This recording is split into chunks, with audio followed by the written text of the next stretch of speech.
I have always been a console gamer. From the very first Xbox and PlayStation, I dabbled. Like 1 year I would be PlayStation, then Xbox, then PlayStation. I was just drawn in by exclusive games and who had the best hardware.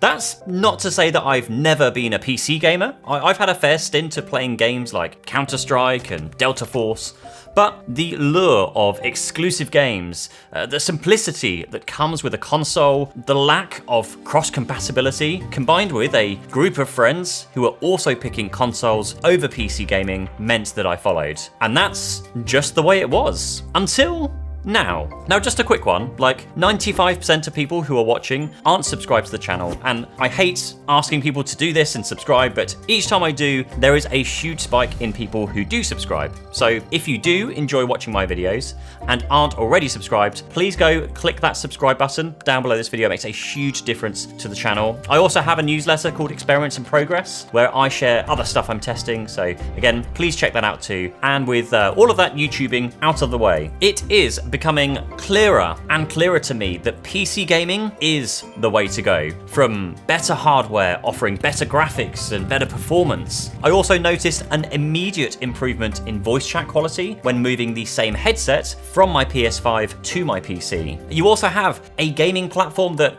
by design notifies you when games you've wishlists come on sale to help you take advantage of legitimately good sales and good discounts. And as someone with 2 kids, I'm married, I also travel a fair bit for work. Just finding time to play between work and family time is challenging, to say the least. Now this year, I've been trying to get a little more experimental whilst also more intentional with my purchases. Now I picked up the Nintendo Switch 2 when that launched because I was interested in its really compact form factor, great performance, and it launched with games such as Cyberpunk, which is one that I've been wanting to play through ever since it came out back in 2020. Yes, 2020. But I realized that other than these specific games, nothing else really made me want to pick up the Switch again. And so the Switch 2 has become yet another device that mostly sits on the side while other more favored devices take their place. Now the Steamdeck is also one that I've been tempted to buy after some recommendations, but even though you can access your Steam library of games, many of the ones that I want to play aren't supported on the Steamdeck handheld. So for the past few weeks now, I've been using the ROG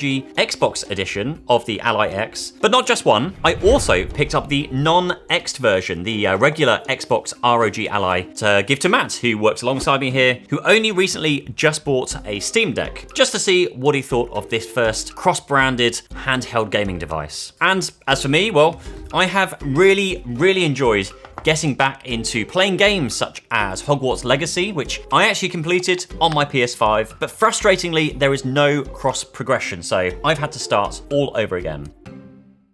So this is a few weeks now after the initial launch of the Xbox ROG Ally and the Ally X. So you've probably seen all of the initial first impressions videos and seen all of the specs and all the benchmarks. Now I'm going to quickly go over the specs here, but I'm just not one to properly benchmark or stress test here. It's not what we do here. I just want to know if the device fits my needs. Does it perform well? And are there any drawbacks? And hopefully that's the kind of content you're down for. And if it is, again, please remember to subscribe to the channel for more down-to-earth tech videos like this. So as far as the specs go, both the ROG Xbox Ally X and the regular ROG Xbox Ally feature a 7-inch 1080p IPS display that goes up to 500 nits peak brightness with 120 Hz refresh rates. Both have Wi-Fi 6E and Bluetooth 5.2. They are both the exact same size, quite a bit bigger than the Nintendo Switch 2, about the same size also as a Steam Deck, and both, which is very nice to see, have upgradable M.2 internal storage plus a micro SD card slot in the top here, and both run optimized versions of Windows 11 Home Edition, which is a bit more on that in just a bit. Otherwise, the similarities end there. You've got the ROG Xbox Ally, which only comes in white, whereas the Xbox Ally X only comes in black. Now the ROG Xbox Ally X gets you an AMD Ryzen AI Z2 Extreme processor with 24GB of RAM, compared to the Xbox Ally's Ryzen non-AI Z2A processor with a slightly slower 16GB of RAM. The X gets 1TB of internal storage compared to 512GB in the non-X. You've also got 80 watt-hours compared to 60 watt-hours, and although they look the same, the left and right triggers on the X use Hall effect sensors, known for being more accurate and reliable, which you don't see on the regular version.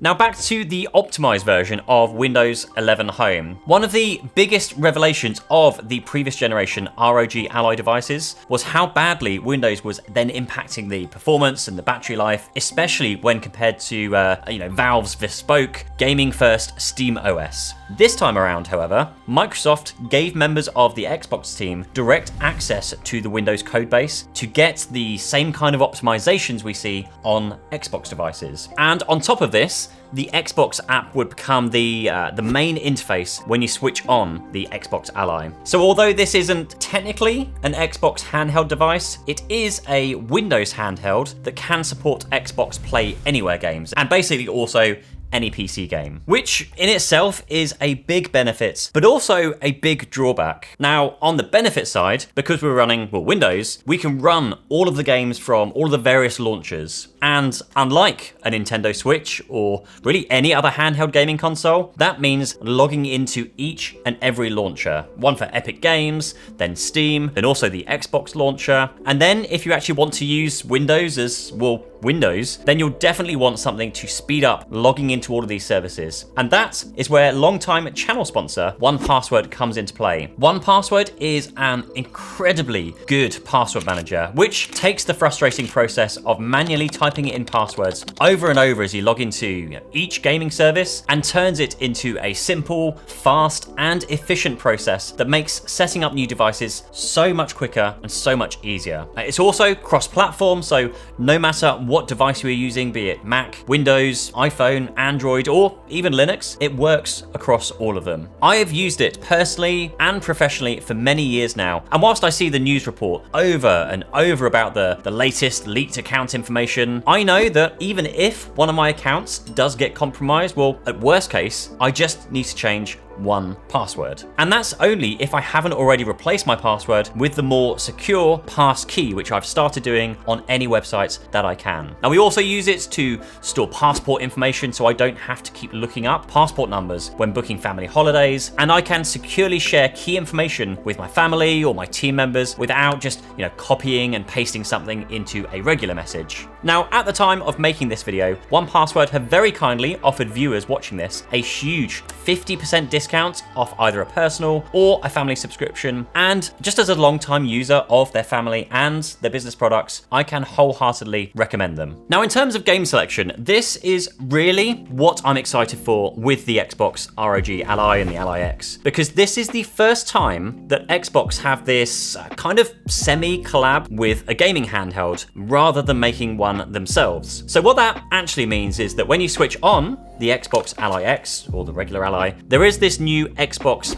dashboard which now shows you games outside of the Xbox platform alongside the Xbox native games. So here, if I go into my gaming library, you can actually see that I have Battlefield installed from my Steam library. I've got Cyberpunk from Steam, Fortnite is from the Epic Games Store, Helldivers from Steam, and the Call of Duty is currently installing is actually through the native Xbox app. Now, this is a far cry from the previous alternative options of picking up either a full pure Windows gaming handheld, which then leaves you to operate what is essentially a Windows PC, but with these small tweaks and small optimizations that each manufacturer then implemented to try and make it easier for you. And honestly, as far as the whole gaming experience has been for me on the Xbox ROG Ally X, it has just been a great experience. Like, performance has been great, battery life has been as good as any other handheld that I've used so far. The fact that you have this much broader support for games because you are running Windows is the selling point here. You're not having to commit fully to either Steam or PC or Xbox games. You have the freedom to switch. So from finally making some progress with Hogwarts Legacy, to squeezing in some extra rounds of Battlefield 6 or Fortnite, the Xbox ROG Ally X has been such a pleasure to use regardless of what I'm doing. But whilst that is very much the strength and the reason why you buy an Xbox ROG Ally X over something else like a Steamdeck or a Switch handheld, it is also the cause of some of the biggest frustrations that come with this device. Frustrations that I can see would make a lot of people question their purchasing decision.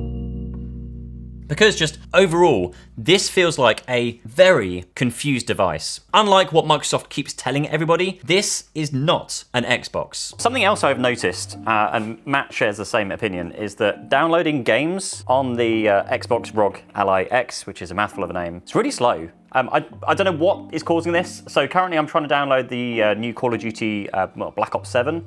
And it's downloading at 313 megabits per second. And this is when I know we're on like a gigabit connection, so it could be downloading at like 900 to 1,000 megabits per second. And that's just like one of loads of stuff that's still left to download. I started this game off. When did I start it off? Like 3 o'clock in the afternoon right now. I started off around 11 o'clock. So 11, 12, 1, 2, that's 4 hours it's trying to be download 161 gig of a game. So it's not been, this is downloading on the Xbox side of things. This has been the same experience downloading on Steam or the Epic Game Store. So even though this does have Wi-Fi 6E, I don't know whether it's just the bottlenecking on the processor or the storage, or if it is the network, it just seems to be slow downloading. Once it's downloaded, it's fine and the games run fine. It's just downloading the games, something just feels very slow here and I'm not sure quite what it is. How do you get into the Xbox front end? Restart optimized performance, okay. Oh my God, Windows updates. Seriously? I literally just rebooted it trying to get into the Xbox experience and Windows updates. It's an Xbox, they said. Now, what I was about to say to you is that it's not just a pure Windows handheld either. So the first part of this device is that after I tried to reboot it, it's meant to load the Xbox experience at the very front, which I can show you and will show you already. But there is still the underlying Windows installation that all of this, runs on top of, which, as we've just discovered and as we all know, means Windows updates. But there is not just Windows updates to deal with here. You also have to remember to go into the Armory crate, which is like the ASUS part of the device, where you can then install other updates like firmware, BIOS updates, and then you have the Microsoft Store, which does all of the app updates. And you have to also remember to go in here and check and apply the updates because they are not all automatic. This is the third time it's rebooted. This is all happening the same day we've actually shot the video for the Xbox ROG Ally X. And like just the number of updates we've had.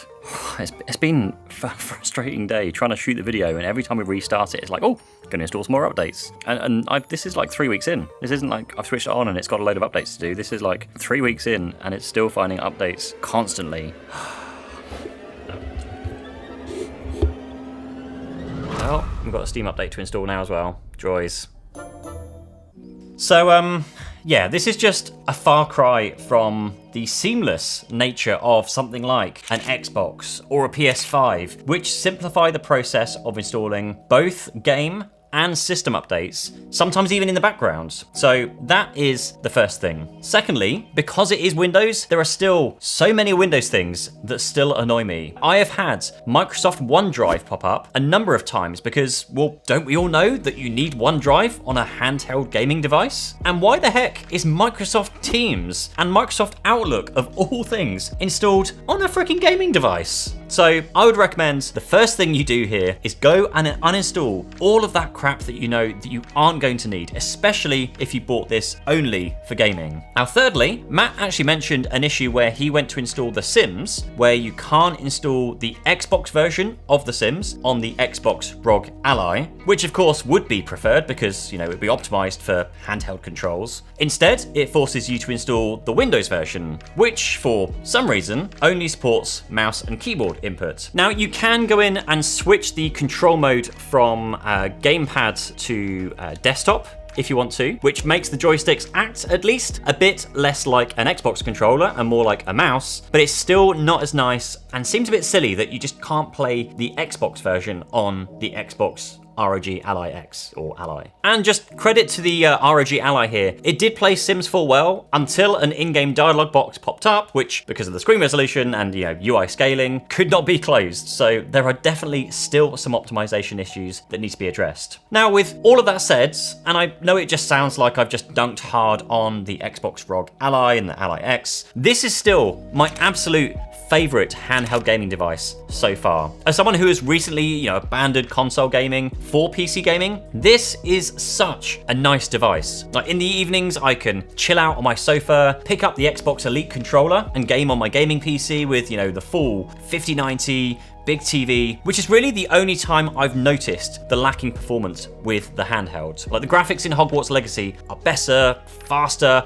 so much nicer to play. The Xbox Elite controller also feels so small and nimble in my hands. But again, comparing a £3,000 gaming PC to a sub £1,000 gaming handheld. But when I'm watching the TV or the kids are watching the TV or when I travel, I can happily pick this up and carry on playing. Now, if there's no internet, then something like Hogwarts Legacy. But actually, I was very excited to see that British Airways is upgrading their aircraft with Starlink internet, which means I will possibly be able to play online games 30,000 feet in the sky, which would just be crazy to play some like Fortnite or Battlefield 6 from like an airplane. Now, speaking of which, travel, this is bigger and bulkier than a Nintendo Switch. And after a few weeks of me risking everything by just carefully placing the handheld into my backpack, I actually asked Dbrand if they would send out a Killswitch case for me to try, because I've seen them everywhere online, which is a solid option for protecting either your Ally or Ally X, which you can pick up in a variety of very nice skins. Now, with the Killswitch, firstly, you get a protective case, which covers the back as well as the handles, whilst leaving things like the ports uncovered, which is crucially important, especially if you want to pop it back in your bag whilst topping up the charge with a portable battery pack, and also the vents uncovered, so then you're not going to cook the device with an enclosed case. There's also a kickstand and 2 micro SD card slots in the back, and also an optional extra travel cover, which adds a whole